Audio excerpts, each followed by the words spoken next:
د بین الافغاني مذاکراتو دوهم پړاو د افغانستان اسلامي جمهوریت دولت مذاکراتي پلاوی نن قطر ته لاړ او ټاکل شوی ډیر ژر د وسلوالو طالبانو د مذاکره کوونکي ډلې سره خبرې اترې پیل کړي. د افغان حکومت مذاکراتي پلاوی مشر محمد معصوم ستانکزی وایي په دې هیله په دوهم پړاو خبرو کې ګډون کوي چې افغانان دایمي او تلپاتې سولې ته ورسیږي. امیدواری ما این هستند که بالاخره دو طرف به یک نتیجه برسند که خواست مردم افغانستان دو عملی شود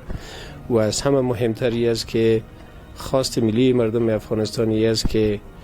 خونریزی در یک کشور دیگه باید برای همیشه پایان پیدا بکنند،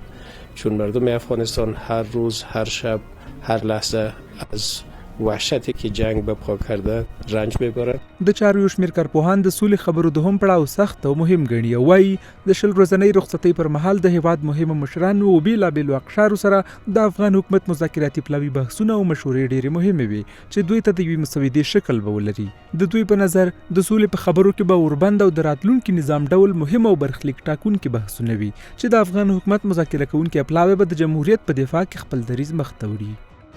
پلاوی او د طالبانو پلاوی د خپل مشرانو سره سلا مشورې کړې دي. د افغانانو تمه دا ځل در پخوا ډیره ده او ان شاء الله موږ امیدوار یو چې د سولې په پروسه کې به یو څه پرمختګ رامنځته کیږي او په داخل د هیواد کې د مصالحې عالی شورا د چتر لاندې د رهبرۍ شورا جوړه شوه چې د مختلفو احزاب او مشرانو په کې ګډون لري او د مذاکراتي ټیم او د مصالحې عالی شورا ته د سولې په حق لا مشورې ورکړي چې دغه ته د یو مسودې شکل لري. عام افغانان هم د سولې دوهم پړاو خبرو ته هیله دي او له دواړو لورو غواړي چې ژر تر ژره باید د هیواد کې د یوې تلپاتې سولې لپاره توافق وکړي. اگر طالب هستن یا دولتی هستن، هر کسی که هستن صلح میخواهیم انشان هر چیز زودتر صلح میخواهیم که بسیار فقر بیچارگی قرار داریم، صلح میخواهیم. در دوم زل چیزی ناقه دو میاسی دریم میاسی دربر نیستی لیکن هیچ نتیجه نمعلومه کی چې صلح راضی یا نه راضی هیڅ طرف ته نه خوا کېږي نه دی خوا کېږي. نو موږ غواړو چې صلح دایمي وي افغانستان ته، د ټولو په ګټه ده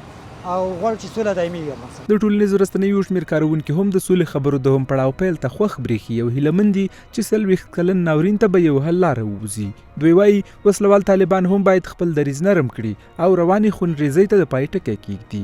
د افغانستان اسلامي جمهوریت دولت مذاکراتي پلاوی تېرو ورځو کې د ولسمشر محمد اشرف غني د ملي روغې جوړې عالي شورا رهبرۍ پلاوي او یو شمیر نورو کسانو سره وروستۍ لیدنې او مشورې ترسره کړې چې ولسمشر غني دوی ته د افغان حکومت او ولس بشپړ ملاتړ او ډاډ ورکړ.